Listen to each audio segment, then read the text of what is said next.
Beaucoup lisent le Sermon sur la montagne comme un beau poème spirituel, mais peu comprennent qu'il cache en réalité un appel radical, une révélation qui peut transformer une vie entière. Jésus n'y parle pas de rêves irréalisables, mais de clés concrètes qui ouvrent le royaume de Dieu dès aujourd'hui. Peut-être, toi aussi, tu t'es demandé pourquoi tes prières semblent parfois sans réponse, pourquoi ton cœur reste lourd malgré les efforts. Le Christ, sur cette montagne, a laissé des paroles qui répondent précisément à ces silences intérieurs. Il y a dans ces enseignements une puissance oubliée. Ils ne sont pas seulement des conseils moraux, mais des promesses célestes, capables d'apporter consolation dans le deuil, force dans l'épreuve, clarté dans les choix. Ce que tu vas entendre n'est pas une théorie religieuse, c'est une route. Et si tu acceptes de la suivre, même pas à pas, tu verras la différence dans ton quotidien. Car Jésus ne parlait pas à une foule anonyme, il parlait à toi. Et ce message, aujourd'hui encore, peut devenir la réponse que ton âme attendait depuis longtemps. On imagine la scène, une foule silencieuse, le souffle suspendu, les yeux fixés sur un seul homme qui s'avance et ouvre la bouche. Jésus n'élève pas sa voix pour effrayer ni pour séduire, mais pour semer une parole qui traverse les siècles. Sur cette montagne, il ne donne pas une simple leçon morale. Il trace une route, un chemin où chaque pas est une promesse. Les béatitudes ne sont pas de belles phrases pour apaiser l'âme, elles sont une révélation de ce que Dieu appelle véritable bonheur. Celui qui écoute, qu'il soit riche ou pauvre, brisé ou confiant, entend quelque chose d'étonnant. Le bonheur n'est pas là où le monde le cherche. Il ne se trouve pas dans l'accumulation, ni dans l'orgueil, mais dans l'humilité, dans les larmes, dans la justice recherchée avec ardeur. C'est une parole renversante, comme si le ciel avait décidé de prendre la logique humaine et de la retourner. Ainsi, Jésus annonce un royaume où ceux qu'on croit derniers deviennent premiers. Il faut se représenter cette scène comme un miroir tendu à chaque auditeur. Jésus ne parle pas seulement aux foules d'autrefois. Il parle à l'homme et à la femme d'aujourd'hui, à toi peut-être, qui cherches des réponses dans le vacarme de tes inquiétudes. Les béatitudes sont comme une clé qui ouvre la porte d'un autre monde, celui où Dieu transforme le deuil en consolation et la pauvreté en richesse spirituelle. Et c'est justement par cette première parole sur l'humilité que Jésus commence son chemin de lumière. Heureux les pauvres en esprit, car le royaume des cieux est à eux. Cette phrase est comme un coup de tonnerre dans le silence. Dans un monde où l'on admire la force, l'assurance et l'éloquence, Jésus élève l'humilité comme porte d'entrée du royaume. Être pauvre en esprit, ce n'est pas se rabaisser ni s'éteindre, mais reconnaître sa dépendance à Dieu, comme un enfant qui sait que ses mains sont vides et tend les bras vers son Père. C'est dans ce vide que Dieu dépose sa richesse. La pauvreté en esprit nous libère du poids des masques et des comparaisons. Elle nous rappelle que personne ne peut acheter la grâce, ni par l'argent, ni par ses bonnes œuvres. Dans la vie quotidienne, cela veut dire accepter de demander pardon, reconnaître ses limites, oser dire « j'ai besoin d'aide ». Ce n'est pas une faiblesse, c'est une force cachée, car dans cette humilité, Dieu fait resplendir sa gloire. Comme l'apôtre Paul l'affirmait, « Quand je suis faible, c'est alors que je suis fort ». Prenons un exemple simple. Une mère qui, dans sa fatigue, se tourne vers Dieu et murmure « Seigneur, sans toi je ne peux rien ». À ce moment-là, elle vit la pauvreté en esprit. Ou cet homme qui, après avoir tout perdu, découvre que la seule richesse qu'il lui reste, c'est la présence de Dieu à ses côtés. Ces instants-là sont les plus précieux, car ils ouvrent la porte du ciel. Et c'est dans cette attitude intérieure que naît la consolation promise à ceux qui pleurent. Vous êtes-vous déjà senti perdu, déconnecté de qui vous êtes vraiment, sans savoir quel est le plan de Dieu pour votre vie? La vérité, c'est que vous n'êtes pas ici par hasard. Dieu a un but pour vous, et je veux vous aider à le découvrir. C'est pourquoi j'ai créé 3 e-books qui transformeront votre parcours avec Dieu. Cliquez sur le lien dans le commentaire épinglé et commencez votre transformation dès maintenant. Heureux ceux qui pleurent, car ils seront consolés. Cette parole paraît presque contradictoire. Comment le bonheur peut-il se trouver dans les larmes? Pourtant, Jésus ne glorifie pas la souffrance en elle-même. Il révèle un mystère. Dieu s'approche particulièrement de ceux dont le cœur est brisé. Les larmes, souvent cachées au regard des autres, deviennent un langage que le ciel comprend. Chaque soupir, chaque gémissement est entendu comme une prière silencieuse. Il y a dans le deuil une profondeur que la joie superficielle ne peut atteindre. Celui qui pleure un être cher découvre souvent qu'aucune parole humaine ne suffit. Mais c'est là que Dieu se révèle comme le Père des miséricordes et le Dieu de toute consolation. 2 Corinthiens 1:3. Dans le quotidien, cela peut ressembler à ce moment où, en ouvrant la Bible, une phrase devient vivante, ou à ce rêve nocturne qui rassure l'âme en confirmant que la personne aimée est entre de bonnes mains. Un exemple concret, une femme qui a perdu son mari et qui, après des mois de silence, reçoit dans la prière cette assurance intérieure « Je suis avec toi jusqu'à la fin des temps ». Ce n'est pas la disparition de la douleur, mais la naissance d'une espérance. Voilà ce que Jésus promet, non pas un oubli, mais une présence. Et cette promesse devient le socle qui permet de comprendre pourquoi la douceur, loin d'être une faiblesse, peut devenir un héritage. Le contenu vous a plu et il a fait une différence pour vous? Cliquez sur « Merci » et soutenez notre travail. Heureux les doux, car ils hériteront la terre. Dans un monde qui valorise l'agressivité, la compétition et la domination, cette parole paraît presque naïve. Et pourtant, Jésus trace une ligne claire. Ce ne sont pas les violents ni les arrogants qui posséderont la vraie terre, mais les doux, ceux qui savent maîtriser leurs forces et choisir la paix. La douceur n'est pas de la passivité, c'est une puissance intérieure qui refuse de répondre au mal par le mal. Être doux, c'est ressembler au Christ lui-même, qui pouvait calmer une tempête d'un mot, mais qui choisissait aussi de se taire devant ses accusateurs. Dans la vie de tous les jours, cela prend la forme d'un père qui ne répond pas à la provocation de son enfant par la colère, mais par une parole ferme et apaisée. Ou encore d'un employé qui, au lieu de riposter à une injustice, garde sa dignité et remet sa cause entre les mains de Dieu.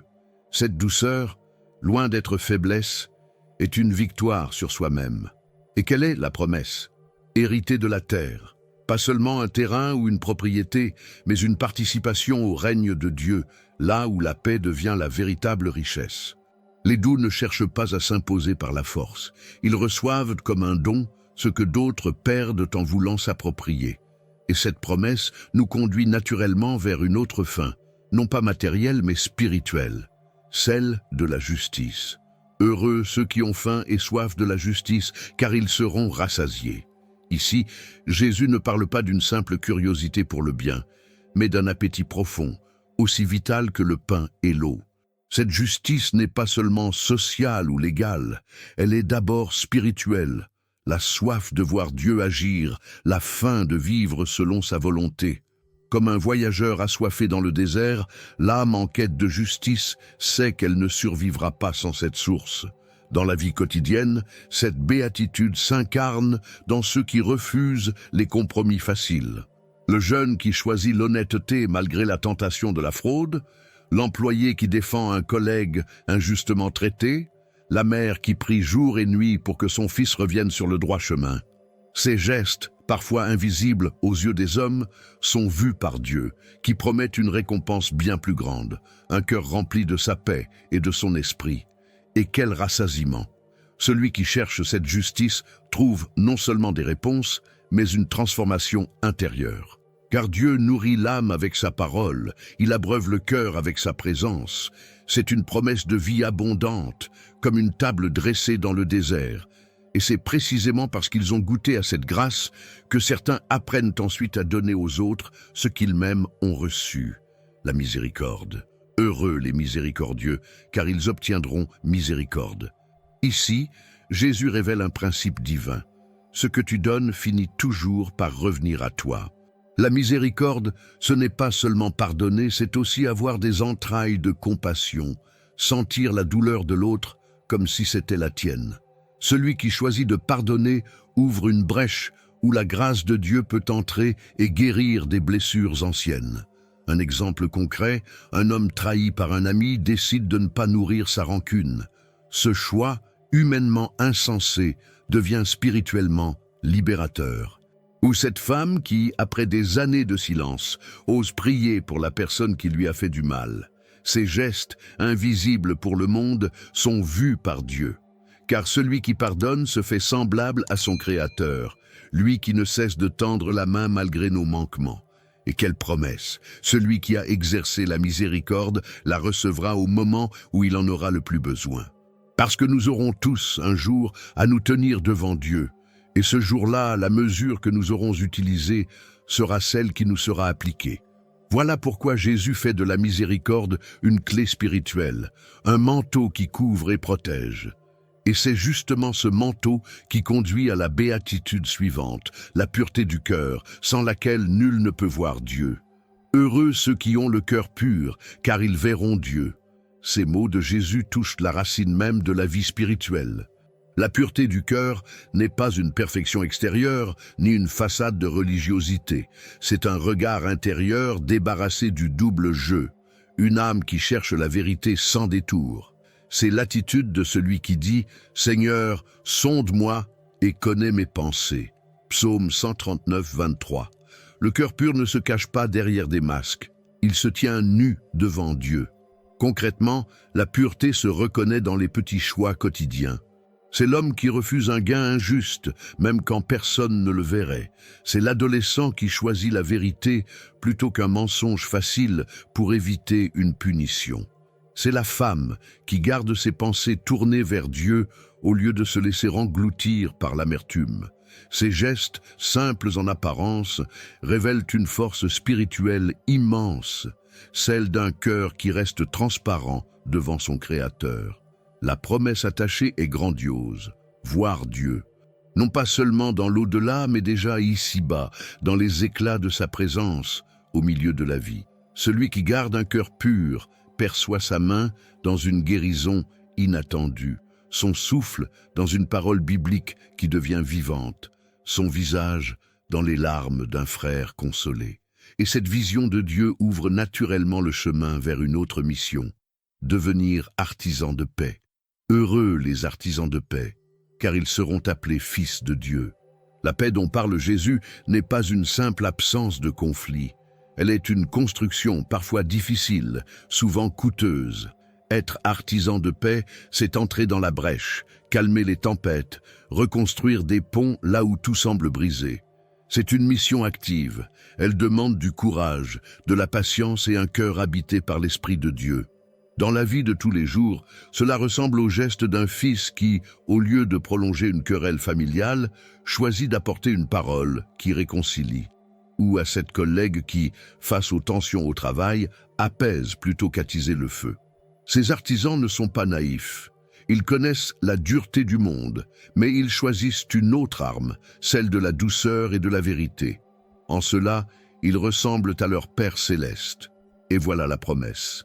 Ils seront appelés fils de Dieu, non pas par étiquette religieuse, mais parce que leurs actes reflètent le caractère divin.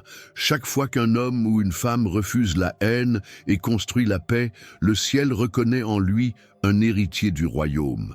Mais cette fidélité à la paix attire aussi des résistances. Et c'est alors que Jésus annonce une autre béatitude, plus déroutante encore, celle de la persécution pour la justice. Heureux ceux qui sont persécutés pour la justice, car le royaume des cieux est à eux. Ces mots semblent presque impossibles à accepter. Qui pourrait considérer la persécution comme une bénédiction? Pourtant, Jésus révèle un paradoxe. Lorsque le monde rejette quelqu'un à cause de sa fidélité à Dieu, le ciel l'accueille comme héritier. La souffrance injuste devient une marque d'appartenance au royaume. Dans le quotidien, cela peut se vivre de 1000 façons. C'est ce jeune chrétien moqué par ses camarades pour sa foi. C'est cette femme qui refuse de céder à la corruption dans son travail et qui subit l'isolement. C'est cet homme qui, au sein de sa famille, reste ferme dans ses convictions malgré l'incompréhension. Tous portent des blessures visibles ou invisibles, mais à travers elles, Dieu inscrit une promesse. Réjouissez-vous, car votre récompense est grande dans les cieux. Matthieu 5, 12. Et dans cette béatitude, Jésus ne cache pas la dureté du chemin. Il rappelle plutôt qu'il a lui-même subi rejet et calomnie. Ainsi, ceux qui souffrent pour la justice participent à son histoire. Leurs larmes deviennent semences d'éternité. Et c'est pourquoi, après avoir parlé de cette persécution, Jésus invite ses disciples à se voir d'une manière nouvelle, non plus seulement comme des victimes, mais comme sel et lumière du monde. Vous êtes le sel de la terre, vous êtes la lumière du monde. Avec ces images simples, Jésus décrit une mission immense. Le sel donne du goût, il empêche la corruption, mais s'il perd sa saveur, il devient inutile. La lumière éclaire, chasse les ténèbres, mais si elle est cachée sous un vase, elle ne sert à rien. Par ces paroles, Jésus rappelle à ses disciples que leur présence dans le monde n'est pas passive, elle doit transformer l'environnement. Concrètement, cela signifie que chaque croyant porte une responsabilité. Être sel, c'est apporter un parfum de justice et de bonté là où l'amertume règne. Être lumière, c'est refuser les compromis de l'ombre et choisir la vérité, même si elle coûte. On pense à cette infirmière qui, par une parole de compassion, redonne espoir à un malade, ou à ce voisin qui, en pardonnant une offense, devient une petite flamme dans son quartier. Ces gestes discrets révèlent une saveur et une clarté qui viennent d'en haut. Mais Jésus avertit aussi, si le sel perd sa saveur, il ne sert plus à rien. De même, si la lumière est cachée, le monde reste dans la nuit. Voilà pourquoi il appelle ses disciples à briller, non pour leur propre gloire, mais pour que les hommes voient vos bonnes œuvres et glorifient votre Père qui est dans les cieux. Et c'est dans cette perspective qu'il poursuit en parlant de son rapport avec la loi. Ne croyez pas que je sois venu pour abolir la loi ou les prophètes. Je suis venu non pour abolir, mais pour accomplir. Avec cette déclaration, Jésus clarifie un malentendu possible. Son enseignement ne supprime pas l'Ancien Testament, il le révèle dans toute sa profondeur. Ce qui était écrit en commandement devient vie en lui. Comme une graine qui attendait le printemps, la loi trouve son plein épanouissement dans le Christ. Au quotidien, cela veut dire que suivre Jésus ne consiste pas à cocher des règles, mais à incarner l'esprit de la loi. Par exemple, ne pas se contenter de dire « je n'ai pas tué », mais choisir de réconcilier. Ne pas se limiter à « je n'ai pas commis d'adultère », mais purifier son regard et son cœur. L'accomplissement, c'est l'amour qui donne sens aux préceptes. Paul le résume ainsi. L'amour est l'accomplissement de la loi. Romains 13, 10. Cette parole de Jésus bouscule, car elle exige plus qu'une obéissance extérieure. Elle appelle à une transformation intérieure. C'est pourquoi, juste après avoir parlé de l'accomplissement de la loi, Jésus commence à détailler des exemples précis. Et le premier concerne un sujet brûlant, la colère. Jésus déclare, « Vous avez appris qu'il a été dit, tu ne tueras point. Mais moi, je vous dis, quiconque se met en colère contre son frère sera passible de jugement. » Ici, le maître déplace la limite. Le meurtre ne commence pas avec une arme, mais avec un cœur rempli de rancune. La colère, si elle n'est pas maîtrisée, devient une graine empoisonnée qui finit par détruire non seulement l'autre, mais aussi celui qui la porte. Dans la vie quotidienne, cela se manifeste dans les disputes familiales qui laissent des cicatrices, dans les rancunes qui ferment les portes au pardon. Jésus appelle à réagir autrement, aller vers son frère, se réconcilier, même avant de présenter son offrande à l'autel. En clair, Dieu préfère un cœur apaisé à une prière hypocrite. C'est une invitation concrète à choisir la paix avant même d'accomplir un geste religieux. Un exemple simple. Un homme qui, avant de prier le soir, prend son téléphone pour demander pardon à sa sœur avec qui il était brouillé. Ou cette femme qui décide de ne plus alimenter les conversations toxiques au travail. Ces choix, petits en apparence, sont en réalité de grandes victoires spirituelles. Et c'est cette logique du cœur que Jésus va pousser plus loin, en abordant le sujet sensible de l'adultère. Vous avez appris qu'il a été dit, « Tu ne commettras point d'adultère ». Mais moi je vous dis, quiconque regarde une femme pour la convoiter a déjà commis adultère avec elle dans son cœur. Par ces mots, Jésus révèle que le péché ne commence pas avec l'acte, mais bien plutôt dans le secret des pensées. Le regard, quand il devient désir de possession, trahit déjà une infidélité intérieure. Dans notre monde saturé d'images, cet enseignement résonne avec une intensité particulière. Ce n'est pas seulement la fidélité conjugale qui est en jeu, mais la fidélité du cœur à Dieu. Fermer les yeux à certaines tentations, détourner volontairement son esprit, c'est choisir la vie. Concrètement, cela peut être un homme qui change de chaîne plutôt que de se laisser piéger par ce qui alimente son imagination, ou une femme qui refuse de nourrir des pensées amères envers son conjoint en préférant prier pour lui. Jésus va jusqu'à employer des images fortes. Si ton œil droit est pour toi une occasion de chute, arrache-le. Ce langage hyperbolique exprime la radicalité nécessaire pour préserver la pureté du cœur. Cela peut paraître extrême, mais en réalité, c'est une invitation à prendre au sérieux la fidélité intérieure. Et de cette fidélité découle naturellement une autre exigence, celle de la vérité dans nos paroles, que Jésus aborde à travers les serments. Jésus déclare: « Vous avez encore appris qu'il a été dit, tu ne te parjureras point, mais tu t'acquitteras envers le Seigneur de ce que tu as déclaré par serment. Mais moi je vous dis, ne jurez point du tout. » Avec ces paroles, le Christ révèle que la vraie fidélité ne réside pas dans les serments grandioses, mais dans la simplicité d'une parole fiable.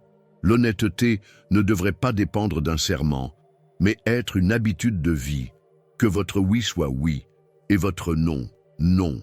Dans le quotidien, cela veut dire ne pas avoir besoin de promesses exagérées pour inspirer confiance. C'est tenir parole même dans les petites choses. Par exemple, un père qui, après avoir promis du temps à son enfant, choisit de l'honorer malgré sa fatigue, ou un commerçant qui refuse de mentir sur la qualité de son produit, même si cela lui coûte une vente. Ces gestes simples incarnent une vérité intérieure qui vaut plus que 1000 serments. La parole d'un disciple de Jésus devrait être aussi solide qu'une pierre posée sur le roc. Celui qui parle avec sincérité reflète la fidélité même de Dieu, dont les promesses ne faillissent jamais. Mais cette intégrité appelle aussi une autre attitude. Ne pas répondre au mal par le mal, mais choisir une voie encore plus déroutante, celle de l'amour des ennemis. Vous avez appris qu'il a été dit, œil pour œil et dent pour dent. Mais moi, je vous dis de ne pas résister aux méchants. Ces mots de Jésus frappent comme un éclair. Il ne signifie pas subir passivement l'injustice, mais refuser d'entrer dans la spirale de la vengeance. Celui qui rend le mal pour le mal devient esclave de la haine. Mais celui qui choisit de répondre par le bien renverse la logique du monde et manifeste la force du royaume.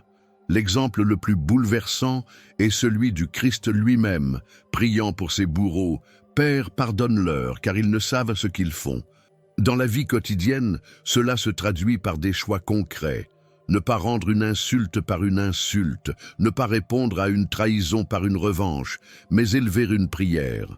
Pensons à cette femme qui, au lieu de maudire son ex-mari, demande à Dieu de le transformer. Ou à cet homme qui choisit de pardonner un collègue qui l'a humilié publiquement. Aimer ses ennemis n'est pas naturel, mais c'est divin. Celui qui le fait devient un reflet du Père céleste, qui fait lever son soleil sur les méchants et sur les bons. C'est une invitation à briser les chaînes de la haine et à entrer dans une liberté plus grande. Et c'est sur ce sommet spirituel que Jésus conclut son enseignement, laissant à ses disciples un appel à vivre différemment dans la sainteté et la lumière.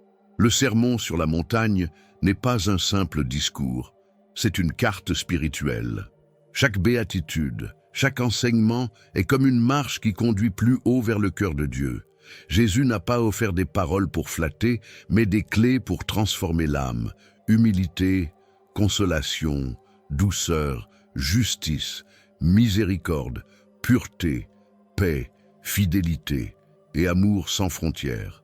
Chacune de ces paroles résonne encore aujourd'hui dans nos luttes et nos espérances. On comprend alors que ce sermon n'était pas destiné à une foule anonyme, mais à chaque vie personnelle. Celui qui est brisé y trouve du réconfort, celui qui est perdu y trouve une direction, celui qui cherche une raison de vivre y trouve une promesse. Dans ces versets, le Christ dévoile non seulement ce qu'il attend de nous, mais aussi ce qu'il offre. Un royaume qui commence dès maintenant, au milieu de nos fragilités. Et ce royaume n'est pas un concept lointain. Il est un chemin à emprunter chaque jour. Choisir l'humilité plutôt que l'orgueil, le pardon plutôt que la rancune, la vérité plutôt que le masque, l'amour plutôt que la haine. Voilà la voie des disciples. Voilà l'héritage que Jésus nous confie, comme un feu à garder allumé dans la nuit. Et tant que ce feu brûle, le monde saura qu'il existe encore une espérance.